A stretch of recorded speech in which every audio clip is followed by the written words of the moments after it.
원래 우리가 보고 있는 고린도전서, 오늘은 7장을 읽겠습니다. 신약성경 270페이지에 있습니다. 참고하시길 바랍니다. 고린도전서 7장 1절부터 오늘은 본문이 좀 깁니다. 16절까지 말씀을 읽겠습니다. 제가 말씀을 봉독하겠습니다. 너희가 쓴 문제에 대하여 말하면 남자가 여자를 가까이 아니함이 좋으나 음행을 피하기 위하여 남자마다 자기 아내를 두고 여자마다 자기 남편을 두라. 남편은 그 아내에 대한 의무를 다하고 아내도 그 남편에게 그렇게 할지라. 아내는 자기 몸을 주장하지 못하고 오직 그 남편이 하며 남편도 그와 같이 자기 몸을 주장하지 못하고 오직 그 아내가 하나니 서로 분방하지 말라. 다만 기도할 틈을 얻기 위하여 합의상 얼마 동안은 하되 다시 합하라. 이는 너희가 절제 못함으로 말미암아 사단이 너희를 시험하지 못하게 하려 함이라. 그러나 내가 이 말을 함은 허락이요 명령은 아니니라. 나는 모든 사람이 나와 같기를 원하노라. 그러나 각각 하나님께 받은 자기의 은사가 있으니 이 사람은 이러하고 저 사람은 저러하니라. 내가 결혼하지 아니한 자들과 과부들에게 이르노니 나와 같이 지내는 것이 좋으니라. 만일 절제할 수 없거든 결혼하라. 정욕이 불같이 타는 것보다 결혼하는 것이 나으니라. 결혼한 자들에게 내가 명하노니 명하는 자는 내가 아니요 주시라. 여자는 남편에게 갈라서지 말고 만일 갈라섰으면 그대로 지내든지 다시 그 남편과 합하든지 하라. 남편도 아내를 버리지 말라. 그 나머지 사람들에게 내가 말하노니 이는 주의 명령이 아니라 만일 어떤 형제에게 믿지 아니하는 아내가 있어 남편과 함께 살기를 좋아하거든 그를 버리지 말며 어떤 여자에게 믿지 아니하는 남편이 있어 아내와 함께 살기를 좋아하거든 그 남편을 버리지 말라. 믿지 아니하는 남편이 아내로 말미암아 거룩하게 되고 믿지 아니하는 아내가 남편으로 말미암아 거룩하게 되나니 그렇지 아니하면 너희 자녀도 깨끗하지 못하니라. 그러나 이제 거룩하니라. 혹 믿지 아니하는 자가 갈리거든 갈리게 하라. 형제나 자매나 이런 일에 구애될 것이 없느니라. 그러나 하나님은 화평 중에서 너희를 부르셨느니라. 아내된 자여 내가 남편을 구원할는지 어찌할 수 있으며 남편된 자여 내가 내 아내 구원할는지 어찌할 수 있으리요. 아멘. 아멘. 자리에 앉겠습니다. 아침 안개는 아까리 하나님께 찬양 드리고 말씀을 나눕시다.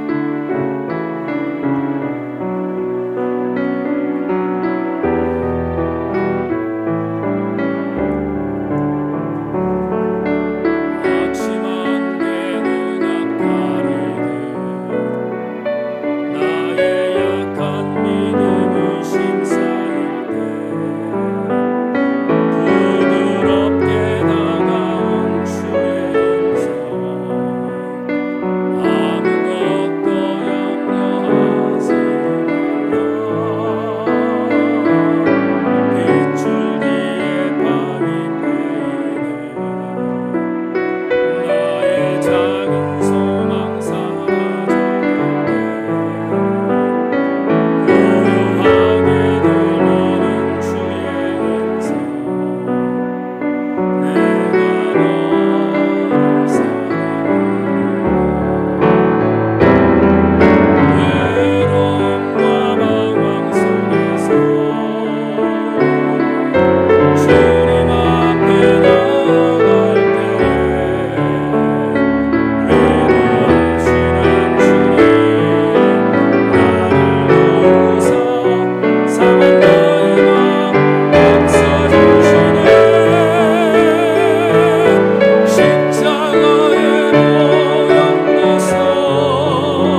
참 좋으신 주님, 오늘 2부 예배에 나온 교우들과 함께 고린도전서의 연속 강의를 통하여 은혜를 나누겠습니다.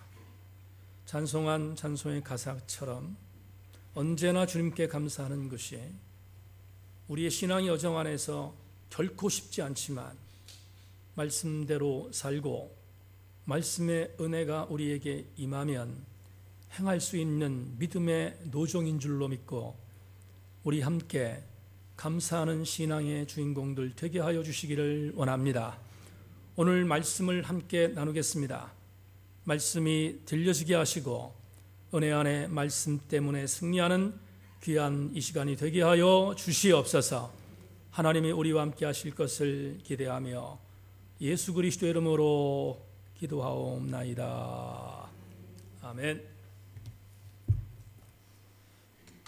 오늘 여러분과 나눌 말씀의 제목은 박물관에서나 볼 것 같은 이라는 제목을 갖고 조금 길지만 읽은 본문을 중심으로 해서 말씀을 나누겠습니다. 말씀을 전하기에 앞서서 여러분들에게 부탁할 것이 있는데, 오늘 본문은 설교 해석하기가 난해한 구절 중에 하나이고, 그리고 결코 이해하기가 쉽지 않은 그런 성경 텍스트입니다. 그래서 일부 예배 때는 핵심적인 것만 이야기했지만 2부 예배 때는 본문에 있는 모든 내용들을 여러분과 함께 섭렵하면서 말씀을 나누려고 하는데, 부탁드리고 싶은 것은 말씀이 놓쳐지면 무슨 얘기인지 모릅니다. 집중력을 갖고 말씀을 잘 따라오셔서 함께 은혜 받고 또 깨닫고 돌아가시는 복된 시간 되기를 주의 이름으로 축원합니다. 원고를 읽으면서 여러분과 함께 말씀을 나누겠습니다. 교회를 향해서 세상 사람들의 부정적으로 평가되는 평가 중에 두드러진 내용이 하나 있다면 그건 교회가 너무 배타적이라고 하는 사실입니다. 다른 말로 표현하면 기독교가 다른 종교를 포용하지 않는 독선적인 종교라는 공격이 우리 기독교를 향한 최우선의 공격 이유입니다. 우리는 여호수아 6장에 기록되어 있는 여리고성 정복 작전에 대해서 이미 잘 알고 있습니다. 하나님께서 여호수아에게 명령하시기를 여리고를 6일 동안 한 번씩 돌라고 명령하셨고, 마지막 7일째는 7번 돌라고 명령하셨습니다. 이유는 7번을 도는 날 난공불락의 성 여리고성은 반드시 무너질 것이고 무너진 그 성을 차지하게 될 것이라고 말씀해 주셨기 때문입니다. 순종하여 이스라엘 신앙 공동체가 그렇게 했더니 여리고성이 무너졌음을 우리는 여호수아 6장에서 만나게 됩니다. 이 승리의 복참으로 교회 공동체에서 종종 행해지는 오늘날의 여리고성 정복 작전이 있습니다. 그건 소위 말하는 땅밟기입니다. 여기서 여러분에게 단어의 선택을 조심스럽게 쓰기를 원합니다. 우리가 속해 있는 교회는 복음주의 교회라고 말합니다. 그런데 복음주의에 속해 있는 교회들은 대체적으로 보수적 성향이 있는 것이 대체적인 특성 중에 하나입니다. 그런데 이 복음주의적인 보수적 성향의 교회가 아니라 문자적으로 극단적인 수구주의가 하나 있습니다. 그걸 펀더멘탈리즘, 근본주의라고 말합니다. 그런데 모든 사상도 마찬가지지만 교회도 근본주의적인 성격을 갖고 있을 때 상당히 문제점이 많이 발생합니다. 땅밟기 사역에 대한 근본주의적인 교회의 예를 들겠습니다. 소위 말하는 땅밟기를 해서 우상숭배를 철폐한다는 이름으로 근본주의적인 자들이 행하는 일들 중에 하나, 불교 사찰에 들어가 불교 사찰에서 탑도를 하는 불교의 신자들 옆에서 찬송을 부른다든지, 아니면 대웅전 앞마당에서 그곳에서 통성 기도를 한다든지, 심지어 더 극단적인 방법으로 불교에서 정말로 고귀하게 여기는 불상들을 물리적인 폭력을 가하여 훼손한다든지 등등의 일들이 근본주의적인 교회에서 자행되었던 것이 사실입니다. 오히려 이렇게 근본주의적인 교회에서 땅밟기의 의미로 타종교를 물리적으로 공격하는 일이 벌어지면 그 일을 행하고 온 자는 교회에서 영웅시되고 더불어 추앙받게 만드는 형태가 근본주의 교회에서 있었던 것이 지금도 있습니다. 문제는 이런 일이 터질 때마다 교회는 세상에게 문매를 맞는다는 것입니다. 그 이유는 애매히 고난을 당하는 것이 아니라 마땅히 문매를 맞을 만한 짓을 했기 때문입니다. 종교학의 아버지라고 하는 막스 밀러가 그의 종교학 개론에서 이렇게 말했습니다.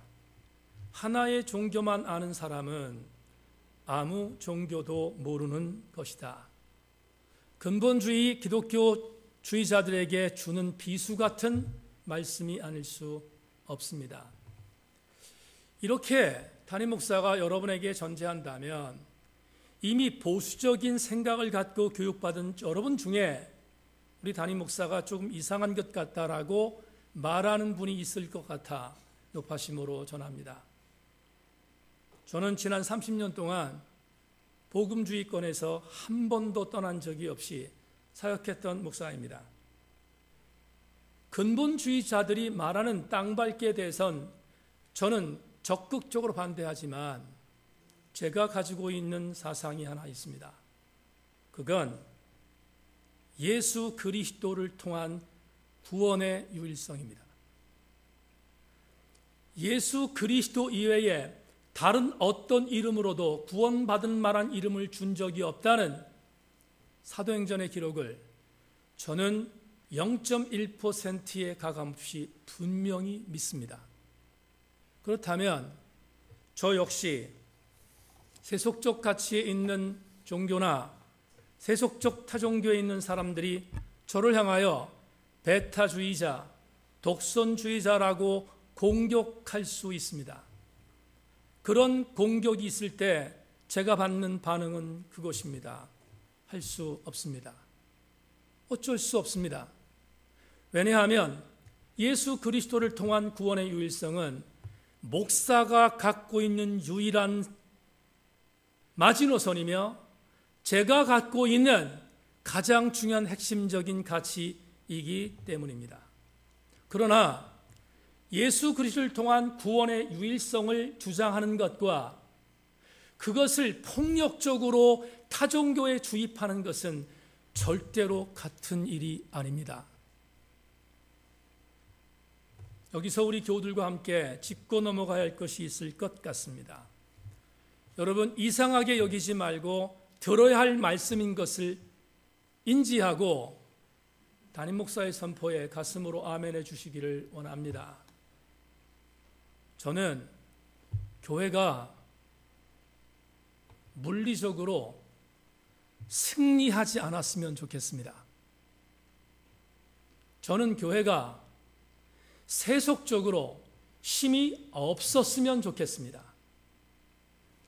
저는 교회가 엄청난 물질을 쌓아놓고 그 물질의 힘으로 영혼을 사고 파는 일들이 없었으면 좋겠습니다. 저는 교회가 세속적으로 성공하지 않았으면 좋겠습니다. 저는 교회가 십자군 전쟁을 통하여 수많은 사람들을 예수의 이름으로 죽였던 그 비극적인 역사를 다시는 밟지 않았으면 좋겠습니다. 역설이지만 교회가 약했으면 좋겠습니다. 교회가 약하다는 말을 한 예를 통해서 여러분에게 드리고자 합니다. 앤드류 슈사크, 우리 교회에서 한번 집회도 했던 침묵의 저자 앤드류 슈사크, 그는 사회부군에서라는 책을 썼습니다. 이 사회부군이라고 하는 이 책을 읽다가 받았던 충격은 굉장히 컸습니다. 앤드류 슈사크의 사회부군에서의 시놉시스는 이렇습니다. 주인공 도다와 나라는 주인공이 이 소설의 주인공입니다. 그런데 이들은 일본에서 어려서부터 캐톨릭 교회에 출입하면서 신앙이 무엇인가에 대하여 배웠습니다. 그러다가 도다는 조금 더 깊은 신학적인 영성을 추구하기 위하여 이스라엘의 한 대학으로 유학을 떠나서 성서학을 전공하여 성서학자가 되었습니다. 문제는 성서학자가 된 도다가 성경을 깊이 읽으면 읽을수록 조직적인, 구조적인, 그리고 체계적인 교회에서 가르치는 예수와 다르다는 사실을 알고 갈등에 빠졌다는 것입니다. 그래서 성서를 더 깊이 연구하고 예수 그리스도를 연구하면 연구할수록 예수는 일반 근본주의 교회에서 가리키고 있는 예수와 다르다는 것을 알고 시리에 빠져 있는 상태의 주인공입니다. 나는 일본에서 도다와 함께 신앙의 공동체에서 함께 신앙생활했던 사람이었습니다. 그런데 한참 뒤 이 나도 역시 일본 캐톨릭의 무능력 때문에 신앙적인 갈등을 갖고 옛 친구 도다를 만나기 위하여 이스라엘로 옮긴 것입니다. 참 오래간만에 성서학자가 됐고 그리고 신앙적인 부분을 놓고 고민하는 두 사람이 만나서 그래서 그들이 사회 근처를 다니면서 예수께서 기거하셨던 복음서에 나오는 여러 지명들을 다니면서 예수께서 행하셨던 일을 회상하는 글을 적은 것이 사회부군에서입니다. 그런데 이 소설의 독특성은 이 두 사건이 플롯 형식으로 이어지고 있다는 것입니다. 한 장면은 2000년 전에 예수님 당시로 들어가고 한 장면은 도다와 나가 오늘 사회부군을 연구하는 것이 연결되고 있다는 작품의 특성을 갖고 있습니다. 그런데 이 책을 통해서 제가 받은 은혜가 이것입니다. 사회부군에서 이 두 사람이 예수님의 행적들을 복음서에 있는 행적들을 추적하다가 예수 그리스도의 그 가셨던 길이 우리가 일반적으로 알고 있는 예수님의 길과 다르게 표현되었다는 사실입니다. 어떻게? 이사야 53장 2절을 여러분에게 읽어드리겠습니다.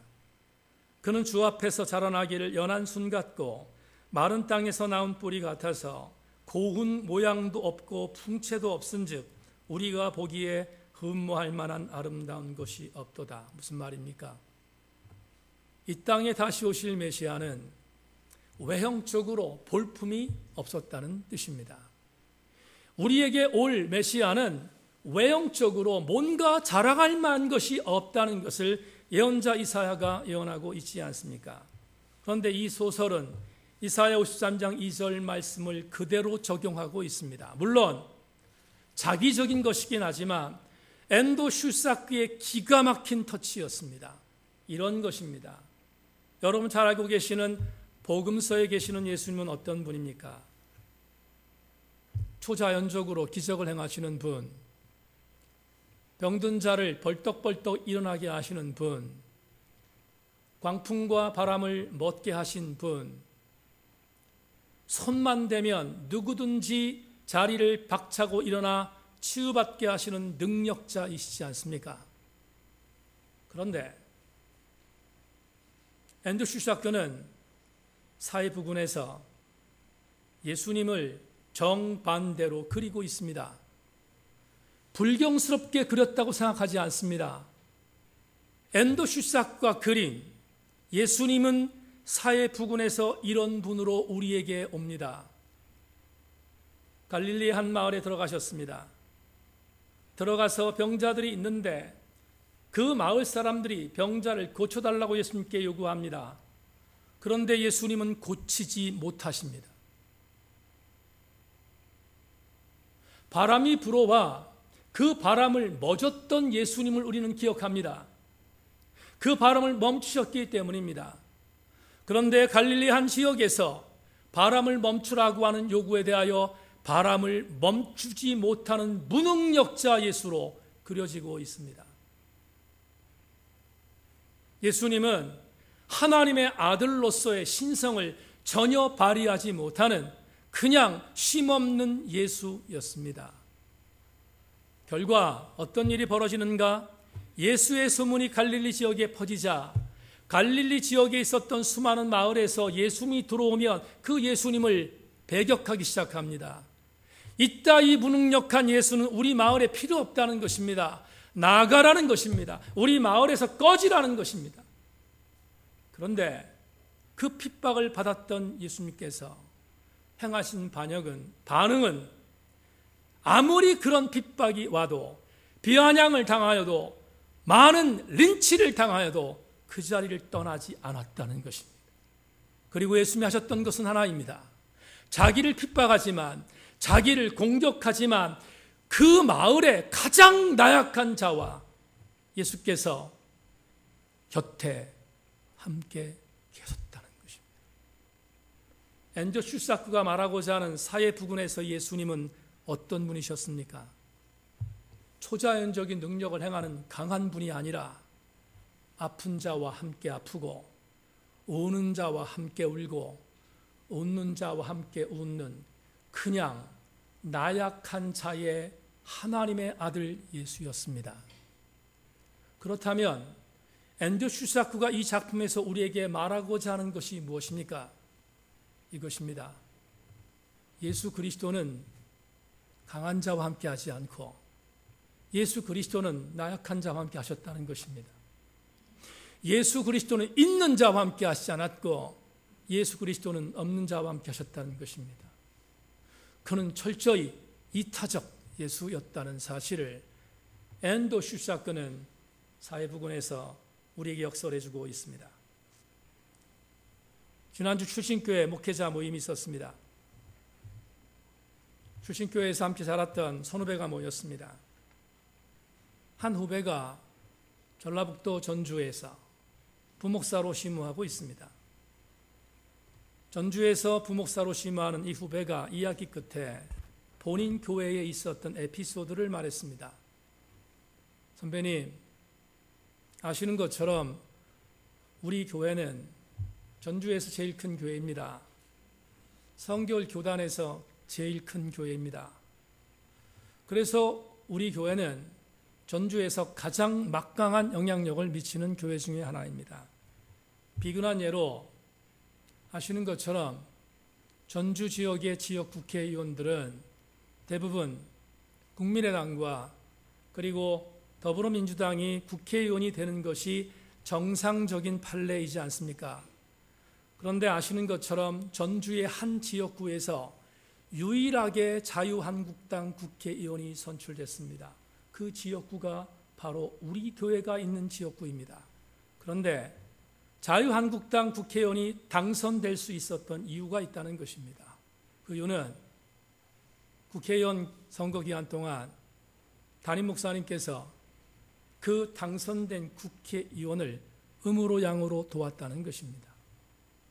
그래서 음으로 양으로 도운 결과 우리 교회의 신자들 대부분이 그분에게 몰표를 주었고 그 몰표를 주은 그 사람은 전라북도 지역에서 유일하게 자유한국당 국회의원으로 당선됐다는 것입니다.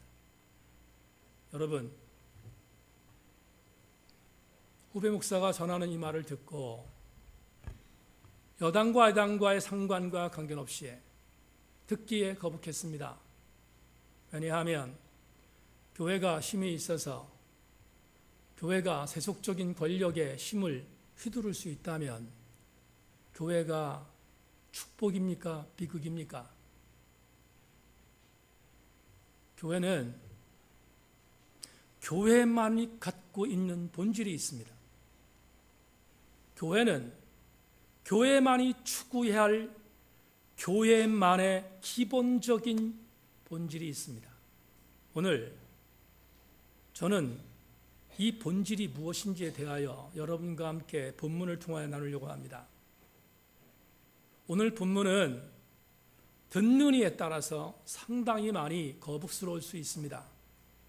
그러나 보편타당한, 아니 제가 얘기한 예수 그리스도의 구원의 유일성에 근거하여 이 말씀이 들려지는 자는 가슴에 담을 수 있음을 기대하고 본문 해석을 접근하겠습니다. 주 1세기 고린도 교회라는 시대적 배경을 정확하게 인지하지 않으면 본문은 절대로 이해할 수 없는 난제 구절입니다. 오늘 본문은 그래서 깊이 성찰해야 하는 것이 전제입니다. 오늘 본문은 통상적으로 우리가 알고 있는 것으로 말한다면 성도의 결혼관과 이혼관에 대한 이야기입니다. 여러분, 저와 여러분들이 그동안에 배워왔던 부분에 알고 있는 지식을 동원하여 본문이 말하고 있는 성도의 결혼관 한번 살펴보십시다. 본문 5절을 보면 결혼한 부부라면 절대로 분방하지 말라고 권고하고 있습니다. 단 하나, 기도하는 시간을 제외해서 기도하는 것을 제외한 어떤 시간도 분방하지 말라라고 권고하고 있습니다. 부부의 해야 할 의무라고 말하고 있습니다. 9절을 보면 바울은 이렇게 말합니다. 결혼에 대한 이야기를 하는데 만에 하나 내가 정욕을 참을 수 있다면 나는 독신을 지지한다. 우리 교회에 독신주의자가 있으면 또 이 말에 혹할까 봐 걱정됩니다마는 독신에 대한 부분을 나는 지지하지만 그건 전제가 있다는 것입니다. 정욕을 참을 수 있을 때만입니다. 다시 말하면 사도 바울은 본인이 독신주의자였기 때문에 그런지 모르겠습니다마는 사도 바울은 독신을 지지했지만 그러나 결혼을 반대한 것은 아닙니다. 셋째, 이게 오늘 설교의 가장 중요한 포인트인데 이혼에 대한 이야기입니다. 여러분, 마가복음 10장을 보면 마가복음 10장에 예수께서 결혼에 대한 이야기를 하는 장면이 있습니다. 예수님을 공격하기 위한 예수님 반대쪽에 있는 사람들이 와서 예수님께 이렇게 묻습니다. 선생님, 모세율법에 의하면 이혼을 하려면 이혼 증서를 주고 이혼하라고 했는데 당신 생각은 어떻습니까?를 묻습니다. 그러자 주님께서 그 질문을 하고 있는 자들의 소위가 악함을 알고 마가복음 10장을 국한하는 것입니다. 그들의 질문에 향하여 이렇게 말씀하셨습니다. 안 돼 라고 말합니다. 이혼은 절대로 안 돼 라고 말했습니다.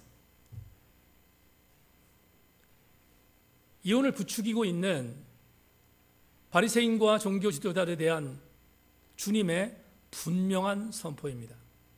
주님이 합쳐서 부부를 되게 한 것을 절대로 나누지 말라고 경고하셨습니다. 그렇다면 예수님의 명령은 이혼을 금한 것입니다. 예수님을 따라가던 제자 사도 바울이 오늘 고린도 교회를 통해서 역시 대전제는 이혼을 금한 것입니다. 어떤 일이 있어도 이혼해서는 안 된다라고 정리하고 있습니다. 그런데 오늘 여러분과 함께 나눌 것이 하나 있습니다. 예수님과 다른 한 점입니다. 오늘 본문 15절을 보면 15절에서 제가 나중에 이 부분이 가장 중요한 오늘 설교의 텍스트이기 때문에 설명하겠지만 사도 바울은 예수님과 달리 하나의 방법을 여지로 남겨놓았습니다. 한 가지를 제외하면 이혼은 안 돼입니다. 그런데 그 한 가지가 뭔가 오늘 여러분과 함께 나눌 것입니다. 그러기 위해서 오늘 본문을 조금 더 깊이 연구해야 되겠습니다. 여러분, 고린도 교회는 아신 것처럼 음행이 만연했던 공동체입니다. 오늘의 시각으로 이해한다면 음행이라고 하는 것은 윤리적으로, 도덕적으로 아주 수치스러운 일입니다. 그러나 고린도 교회의 상황은 그렇지 않았습니다. 음행이 문제가 되지 않았던 시기였다는 것입니다. 이미 살폈던 것처럼 아버지가 사망하고 아버지가 데리고 살던 계모를 육체적인 부분으로 탐닉하기 위하여 빼앗아버린 아들이 수없이 많았던 공동체가 고린도 공동체라면 얼마나 고린도 공동체가 성적으로 타락했는지를 우리에게 보여주고 있지 않습니까? 그런데 바울은 이런 음행이 만연했던 성적으로 가정윤리가 완전히 무너졌던 고린도 교회 공동체를 향해서 분명히 선포하고 있는 것이 있습니다. 이건 분명한 것인데 이혼 금지입니다. 여러분 2절을 보겠습니다. 2절을 보면 이렇게 말합니다. 음행을 피하기 위하여 남자마다 자기 아내를 두고 여자마다 자기 남편을 두라. 일부 일처제를 분명히 확정하고 있습니다. 이어지는 3절과 4절을 보겠습니다. 남편은 그 아내에 대한 의무를 다하고 아내도 그 남편에게 그렇게 할지라. 아내는 자기 몸을 주장하지 못하고 오직 그 남편이 하며 남편도 그와 같이 자기 몸을 주장하지 못하고 오직 그 아내가 하나니 부부가 결혼한 뒤에 성적인 의무까지도 분명히 책임질 것을 사도 바울은 역설하고 있습니다. 다만 8절과 9절에서 정욕을 억제할 수 있다면 결혼하지 않는 것이 낫다는 독신을 말하고 있을 뿐이지 이혼에 대하여 사도 바울 자체도 분명히 반대하고 있다는 사실을 우리는 본문을 통하여 알 수 있습니다. 그런데 이렇게 이혼을 반대하지만 여러분 참 이해하기 어려운 한 구절이 오늘 본문 텍스트에 있습니다. 그게 바로 15절에 있습니다. 여러분 조금만 제가 일부 예배 때 말씀드리지 못하지만 오늘 일부 예배 때 나오신 교우들이 혹시나 착각할 것 같은 생각이 들어서 제 홈페이지에 나오는 여러분 동영상에 증거를 남기기 위해서 말합니다. 바울은 이혼을 원칙적으로 반대했습니다. 그런데 바울이 원칙적으로 이혼을 반대한 것은 그건 어떤 의미를 갖고 있냐면 바울이 가정 윤리에 대한 부분에 있어서 성도가 지켜야 할 마지노선이라고 믿었기 때문입니다. 그래서 이혼을 반대한 게 분명하지만 이상한 것은 오늘 본문 15절에서 아주 난해한 한 구절을 남겨놓았습니다. 15절 같이 읽겠습니다. 여러분 이 구절은 같이 읽습니다. 시작. 혹 믿지 아니하는 자가 갈리거든 갈리게 하라. 형제나 자매나 이런 일에 구애가 될 것이 없느니라. 그러나 하나님 화평 중에서 너희를 부르셨느니라. 도대체 이게 무슨 말인가? 13절, 14절, 16절에서는 분명히 사도 바울이 이혼에 대하여 반대하고 그리고 믿지 않는 남편이 괴롭히는 일이 있다 할지라도 그 부분에 대해서 어느 정도 생각을 하고 가능하면 참고 살라는 의미를 부여한 것처럼 여겨지는 본문이 13절과 14절과 16절에 있습니다. 그런데 15절에서 정반대의 이야기가 담겨 있습니다. 믿지 아니하는 자가 갈리거든 갈리게 하라. 형제나 자매나 이런 일에 구애될 것이 없다. 그러나 하나님은 화평 중에서 너희를 부르셨느니라. 이혼하지 않는 것이 원칙이지만 바울이 말하는 것이 있습니다. 이 경우에는 이혼도 가능하다는 것입니다. 여러분 그런데 굉장히 조심할 것이 있습니다. 15절은 고린도 교회 남성들에게 준 말이 아니라는 것입니다. 15절은 고린도 교회 여성들에게 주는 말입니다. 무슨 말인가? 이혼이 가능할 때가 있다는 것입니다. 이런 경우에 여성들이 이혼하는 것을 막지 말라고 바울이 말합니다. 그러면 여성들이 이혼할 수 있는 유일한 한 가지가 뭔가? 우리는 일반적으로 알고 있기를 남자가 간음하면 이혼해도 가능하다 그렇게 생각하지만 오늘 본문은 절대로 다른 것입니다. 여러분, 이 15절은 성서를 연구한 학자의 도움을 받는 것이 좋을 것 같습니다. 저와 바른교회 아카데미에서 같이 사역하는 세종대학교 교양학부에서 강의하고 있는 김판임 교수의 책을 읽다가 기가 막힌 해석을 찾았습니다. 오늘 설교 준비를 위해서 정말 공부를 많이 했습니다. 그런데 오늘 이 15절의 말씀에 대한 해석을 고린도 전서 안에 있는 내용을 갖고는 해석할 수가 없었어요. 그래서 이걸 어떻게 해석해야 되는가를 고민하다가 김판임 교수가 쓴 책이 있습니다. 고린도 교회와 바울이라는 책이 있는데 이 책에서 기가 막힌 해석을 발견했습니다. 소개하고 싶은데 여러분, 지금부터 얘기하는 해석은 제 해석이 아닙니다. 김판임 교수의 해석임을 분명히 밝힙니다. 이것을 알기 위해서 고린도전서 6장 11절을 알아야겠습니다. 여러분, 고린도전서 6장 11절을 제가 읽겠습니다. 끝까지 주목해 주시기 바랍니다. 너희 중에 이와 같은 자들이 있더니 주 예수 그리스도의 이름과 우리 하나님의 성령 안에서 씻음과 거룩함과 의롭다 하심을 받았느니라. 다시 한번 읽겠습니다. 너희 중에 이와 같은 자들이 있더니 주 예수 그리스도의 이름과 우리 하나님의 성령 안에서 씻음과 거룩함과 의롭다 하심을 받았느니라.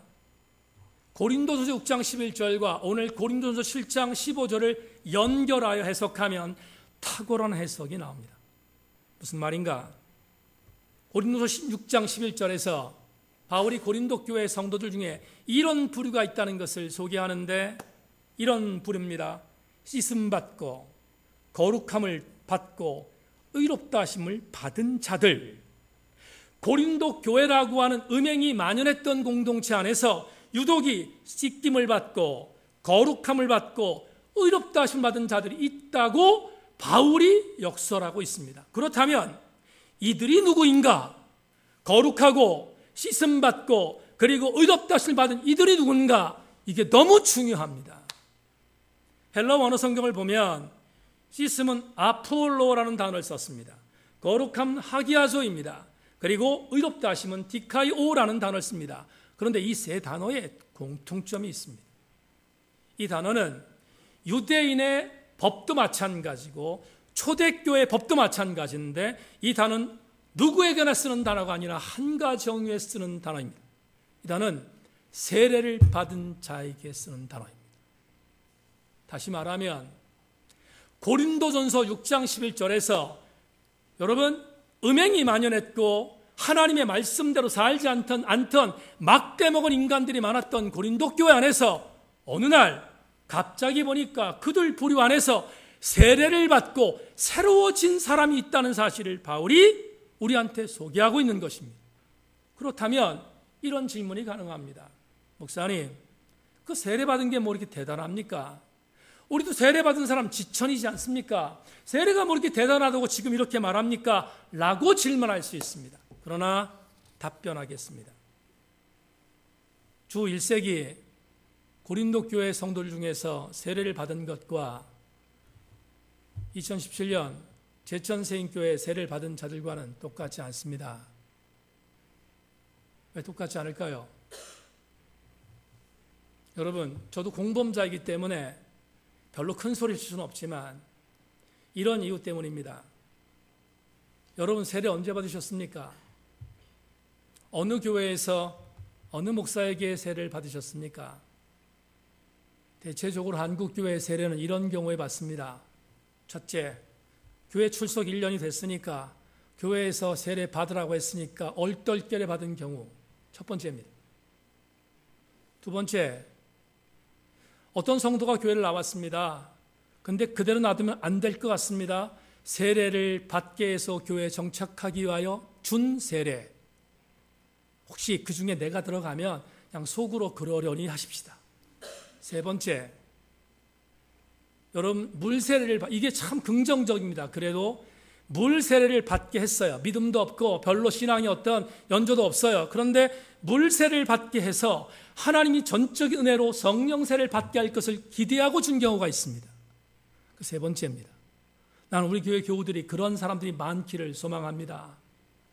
네 번째, 이거 참 나쁜 경우입니다. 교회에서 집사를 하려고 했더니 세례를 안 받으면 받지를 못해요. 그래서 직분받기 위해서 세례받은 사람도 있습니다.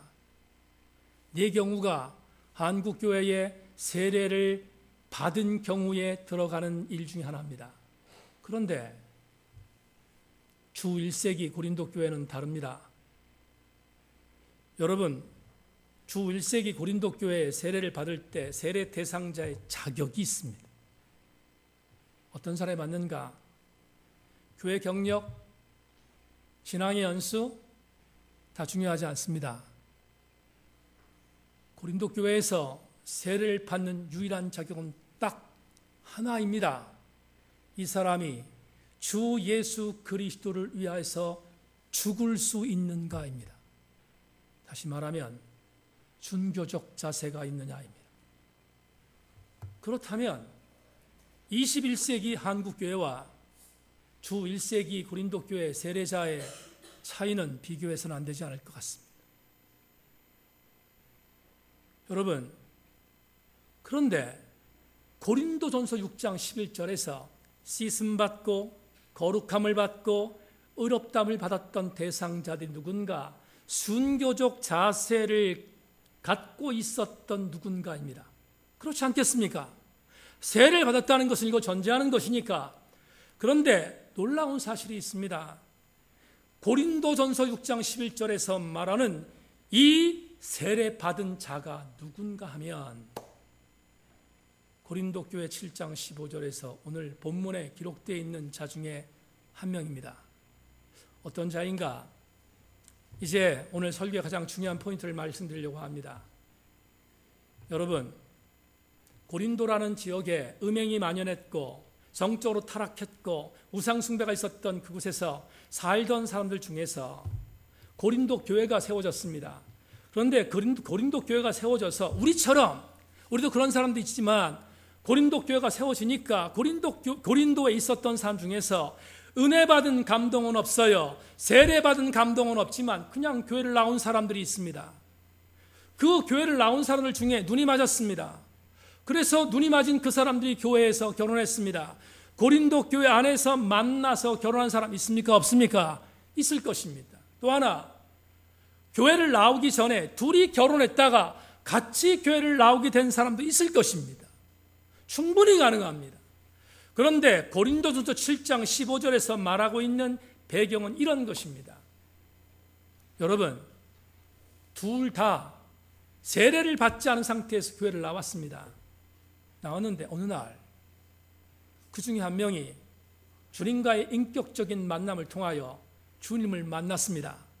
그리고 순교적인 자세를 갖게 되었습니다. 그래서 이런 경우가 생깁니다. 나왔던 부부 중에 둘 다 세례받은 경우 있습니까? 없습니까? 둘 다 세례받은 경우 있을 것입니다. 두 번째 경우, 남편만 세례받고 아내는 주님을 만나지 못해서 세례받지 못한 경우가 있습니다. 있을 수 있습니다. 세 번째, 반대가 있습니다. 아내는 세례받았는데 남편은 세례받지 않은 경우입니다. 제가 접근합니다. 여러분의 설교에 중요한 포인트가 잊지 마세요. 이 세 가지 경우 중에서 첫 번째 경우를 말 것도 없고 두 번째 경우는 그냥 문제가 생기지 않아요. 남편이 예수를 인격적으로 만나 세례를 받았고 아내가 인격적으로 예수를 믿지 못하는 상태가 있습니다. 그런데 그때는 별로 문제가 안 돼요. 왜 문제가 안 되는가? 고린도 교회라는 형편 자체는 가부장적인 사회였습니다. 남성 중심적인 사회였습니다. 그래서 남편이 변화되면 가정도 변화되는 것입니다. 예가 있습니다. 여러분, 사도행전 16장에 아주 대표적인 예가 나옵니다. 어떤 예입니까?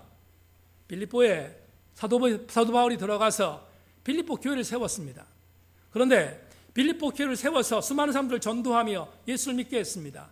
그 중에 한 명, 귀신 들린 여종을 고쳐주는 바람에 바울과 실라는 빌립보 감옥에 갇혔습니다. 빌립보 감옥에 갇혔는데 하나님의 은혜로 그곳에서 그들은 구출되었습니다. 그때 빌립보 감옥을 책임지고 있었던 남자 간수장이 범인들이 없어진 걸 보고 자살하려고 했습니다. 그때 바울이 나타나서 우리가 여기 있다. 절대로 내 손에 손을 대지 말아라. 우리가 여기 있다. 그러자 간수장이 말했습니다. 내가 어떻게 해야 합니까? 바울이 간수장에게 말합니다. 주 예수를 믿으라. 그리하면 너와 내 집이 구원을 얻으리라. 여러분 이 말씀 기억나시면 아멘. 저 말씀 속에서 우리는 한번 질문해야 합니다. 하나는 믿겠지만 하나는 설득력이 없습니다. 어떻게? 주 예수를 믿은 너는 구원받지만 어떻게 내 집이 구원을 받습니까? 여러분 질문 던져봐야 되지 않겠습니까? 너는 구원받을 수 있지만 내 집은 안 될 거 아닙니까? 그런데 사도행전 16장 31절에서 바울이 말합니다. 주 예수를 믿으면 너와 내 집이 구원을 얻으리라. 이것은 타당한 말입니다. 왜냐하면 저 멘트는 간수장 남자 한 가정의 가장에게 준 말씀이기 때문입니다. 가장이 들으면 자연적으로 식구들도 세례받게 되는 것입니다. 그렇게 될 때 내 집이 구원받는다는 의미는 바울의 입장에서 타당한 선포였습니다. 문제는 반대입니다. 어떤 경우입니까? 남편은 전혀 변화되지 않고 아내만 변화된 경우입니다.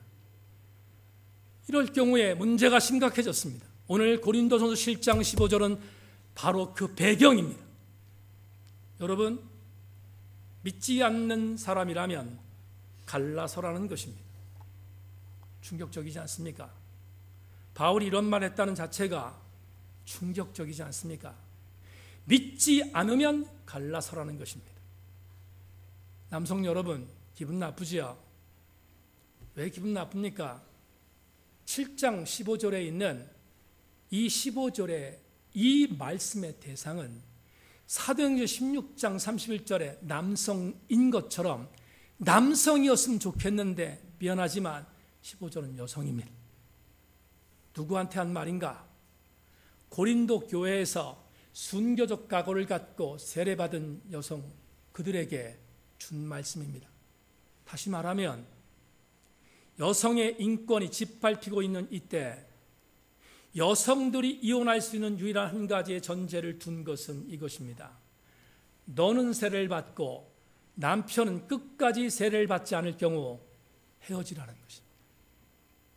여러분, 무섭지 않습니까? 이게 바울의 선포라는 것이 믿어지지 않습니다. 그런데 분명히 본문 해석은 그렇습니다. 그렇다면 바울이 왜 이렇게 무리수를 두었을까? 김판인 교수의 얘기를 들어보시면 이해가 됩니다. 왜 이혼이라는 것을 들먹이며 바울이 이 부분에 있어서의 이혼은 허락하고 있는가? 김판인 교수의 글을 읽겠습니다. 이러한 세례신학에 의해 새로운 자기 이해를 가진 여자가 거룩하여 진 몸, 즉 성령을 받은 몸인데 그렇지 못한 남편과의 성생활을 함으로써 다시 더러워지는 것은 아닐까 하고 남편과의 동침을 거부할 뿐만 아니라 더 나아가 이혼을 원하는 방향으로 나아가는 상황에 대하여 바울이 지적한 것이다. 여러분, 이게 무슨 말입니까? 이제 오늘 설교 제목과 같은 부분으로 접근할 때가 왔습니다. 쉽게 설명하겠습니다. 세례를 받은 아내가 세례받지 않은 남자와 이혼을 하려고 할 때 허락하라는 것입니다. 왜? 믿지 않는 남편, 세례받지 않은 남편과 부부생활할 때 이 당시의 사고방식으로 세례를 받은 여인이 다시 더러워질 수 있다고 인식했기 때문에. 어떤 생각이 드십니까? 말이 안 되잖아요. 그런데 저도 인정합니다. 21세기의 오늘의 상황에서의 성서 해석과 주 1세기의 상황에서의 성서 해석이 같이 해석된다는 것에 대해서 저도 절대로 받아들이지 않습니다. 그래서 제가 연대에서 공부했던 것처럼 서승숙 교수가 이런 얘기했습니다. 성서는 성서 중심으로 해석하지 말고 상황 중심으로 해석하라는 말에 저는 나름대로 이해하는 폭을 갖습니다. 21세기 상황과 1세기 상황은 다릅니다. 그런데 그것을 상황에 따라 해석하지 않고 말씀 그대로를 접목한다는 것은 무리수가 있다는 것을 압니다. 저도 21세기 상황과 1세기 상황을 무리수 있게 같이 매치하고 싶지 않습니다. 그러나 여러분과 오늘 설교를 준비하면서 얻고자 하는 교훈만큼은 잃고 싶지 않았습니다. 상황은 다르지만 21세기의 오늘 우리의 상황과 바울이 1세기의 고린도 교회에 세례받은 여성에게 주는 메시지의 같은 정욕은 어렵지만, 그러나 한 가지 부분은 여러분과 함께 곱씹어야 될 것 같습니다. 그건 뭔가 하면 세례를 받은 이 여성이 갖고 있었던 남편과 몸을 섞으면 다시 나는 더러워질 것이라 생각했던 이 여인의 영적인 순결성입니다. 신앙의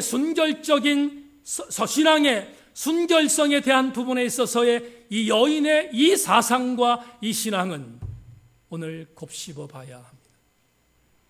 그래서 저는 이걸 박물관 신앙이라고 봤습니다.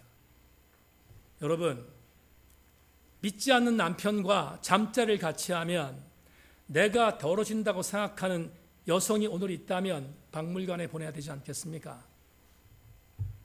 박물관에 있을 만한 여자이지 않습니까?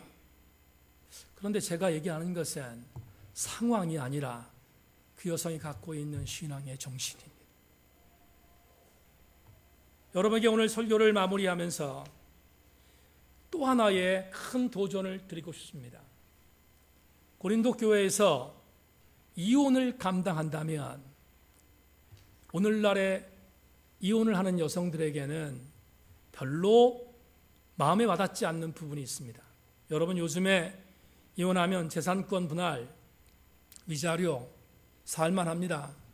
그래서 나쁜 여자들은, 나쁜 여자란 말 표현해서 미안합니다, 안 좋은 생각 갖고 있는 여성들은 여러분 재산 때문에 이혼하는 여자들도 있다는 얘기를 들은 적이 있습니다. 오늘의 상황입니다. 그런데 말입니다, 고린도 시대는 달랐습니다.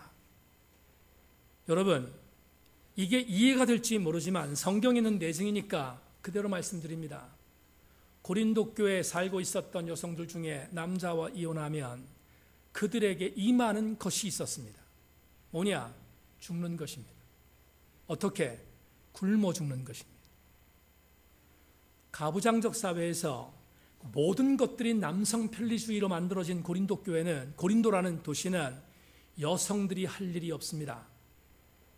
특별히 이혼한 여자는 더더욱 그렇습니다. 그들은 아무 곳에서 일할 수 없었습니다. 그들은 경제권을 상실합니다. 그러면 경제권을 상실하면 죽는 일밖에 없습니다. 어떻게? 굶어 죽는 것입니다. 고린도전서 11장 말씀을 제가 여러분에게 한 가지 읽겠습니다. 고린도서 11장 20절로 22절을 들어주시기 바랍니다.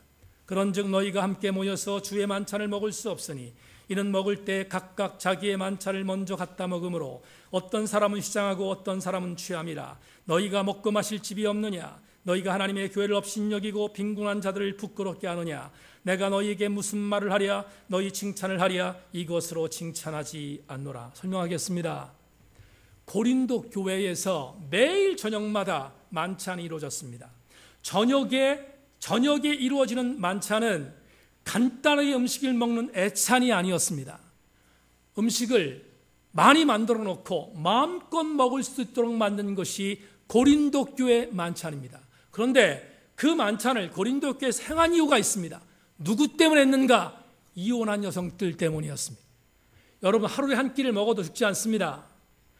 아무것도 먹을 수 있는 경제적인 능력이 없었던 이혼한 여성들을 위하여 만든 것이 주의 만찬, 저녁 식사였습니다. 그런데 문제가 뭐냐 하면 결혼하지 않고 재산도 있고 그리고 그냥 살고 있는 남자와 여자들이 고린도 교회에 와서 그 음식을 먹고 가는 것입니다. 심지어 싸고 갑니다. 뷔페 가서 음식 싸가고 오지 않기를 바랍니다. 3만 원짜리 뷔페 갔다가 10,000원 먹었다고 2만 원짜리 싸갖고 오는 경우 허다하게 많은데 그러지 맙시다. 똑같은 경우입니다. 괜찮아요. 여러분 이혼하지 않고 남자 여자 같이 삽니다. 부유합니다. 그런데 고린도교에 들어와서 고린도교의 성도라는 입장 때문에 저녁 만찬에 와서 자기 재산을 축내지 않기 위하여 그걸 먹고 갑니다. 그러니 굶어 죽을 수밖에 없었던 이혼한 여성들은 고통을 당할 수밖에 없었습니다. 바울이 말합니다. 이렇게 말하는 거예요. 고린도전서 11장 20절로 22절 이런 말입니다. 집이 있는 사람들 들어라. 온전한 가정을 입고 있는 사람들 들어라. 먹을 것은 너희 집에 가서 먹으라는 것입니다. 여기서 축내지 말라는 것입니다. 왜? 너희들이 축내면 이혼한 여성들이 먹을 것이 없기 때문입니다. 그렇다면 오늘 여러분에게 말씀을 마무리하는 시간에 이런 도전으로 마무리하고 설교를 맺을까 합니다. 성경의 내증에 의하면 고린도에 살고 있었던 여성 중에 자기의 신앙을 지키기 위하여 이혼한 여성들에게 임하는 것은 아사의 위기였습니다. 고통이었습니다. 사회적인 비아냥이며 손가락질이었습니다. 그럼에도 불구하고 그녀들은 이혼을 택했습니다. 여러분, 이렇게 나오면 요즘에 이런 반응이 있지 않습니까? 신앙이 뭐 그렇게 중요하다고 그렇게까지 하지? 신앙이 뭘 대순가? 별나기는 유별나게 별나네. 신앙생활이 뭐 이렇게 중요한 일이라고 사서 고생을 하며 죽을 위기까지 스스로 선택하는가? 공격합니다. 그게 오늘날의 반응입니다. 여러분, 저도 인정합니다. 그런데 여러분의 담임 목사는 오늘 이 생각을 했습니다. 참 이상한 생각일 수 있습니다.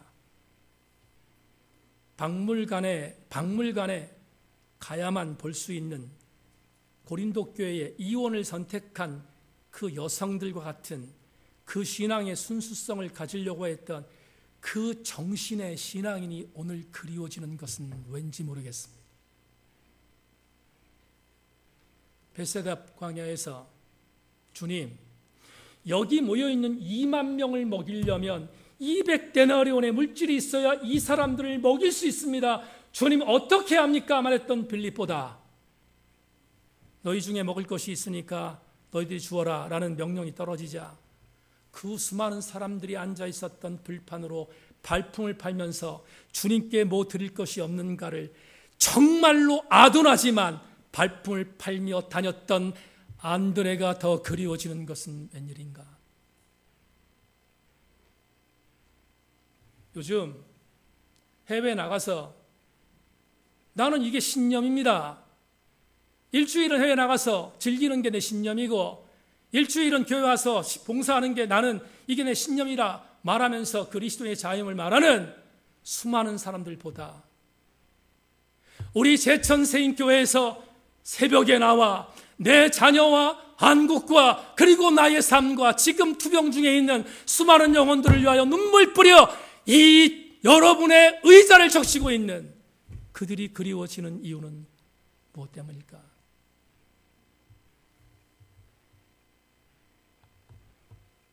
기독교 윤리신학자 라이널 리버가 모랄맨, 이모랄 소사이어티라는 유명한 책에서 계산적인 종교인들을 향하여 던진 기막힌 갈파가 있습니다.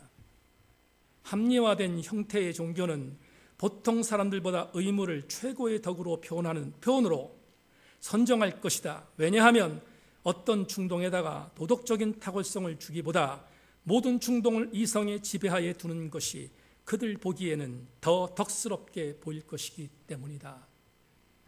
라이널 리버는 이성의 종교를 강조하니 이렇게 썼습니다. 그런데 이강동 목사가 생각하는 것이 있습니다. 이성을 무시하지 않지만 신앙이 이성의 뒤에 있다면 모터로 신앙생활을 합니까? 사랑하는 교우 여러분, 읽은 책이 많아서 어떤 책인지 출처를 알려드릴 수 없어서 유감스럽지만 제 마음에 밑줄 친 글이 하나 있습니다. 어떤 분이 신앙생활을 정의했습니다. 저보다 훨씬 더 정말 고귀한 신앙적 가치를 갖고 살아가는 분이라고 생각합니다. 누군지는 모르지만 그분이 신앙생활 이렇게 정의했습니다. 신앙생활이란 약삭빠른 내 삶이 아둔해지기로 결단하는 삶이다. 선생님께 지체 여러분, 아주 오래전 시온 레비 감독이 만들었던 박물관이 살아있다는 영화를 본 적이 있습니다.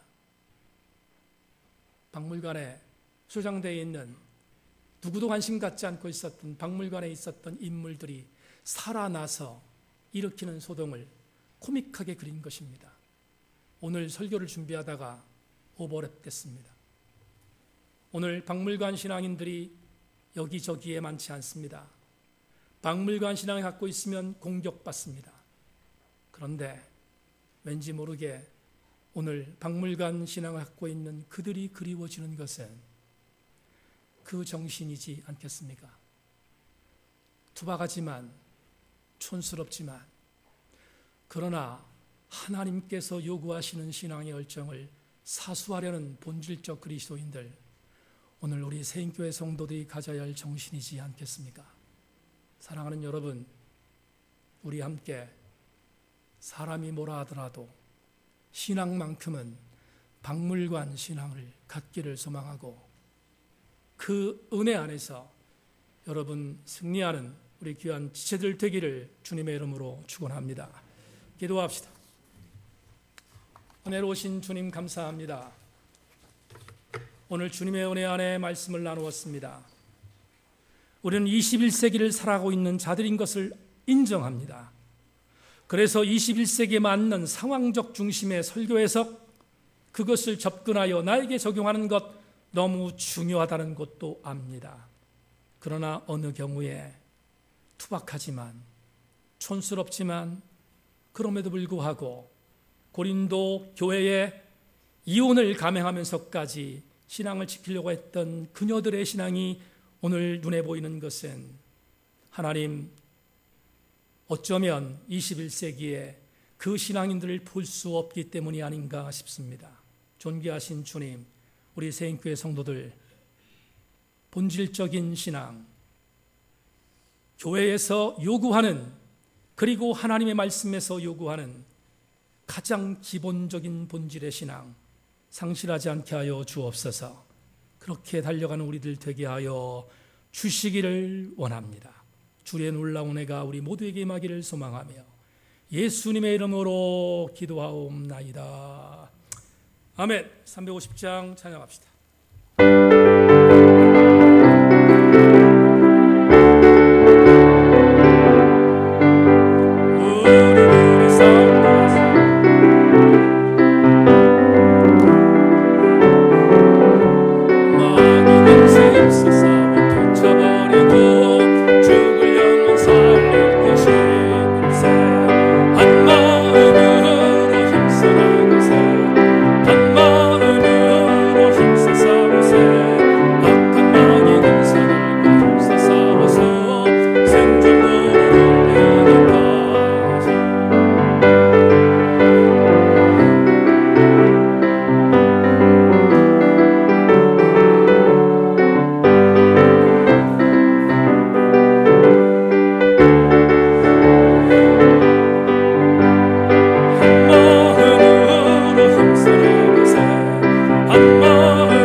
우리가 처해 있는 삶의 현장이 싸워야 할 것들이 참 많습니다.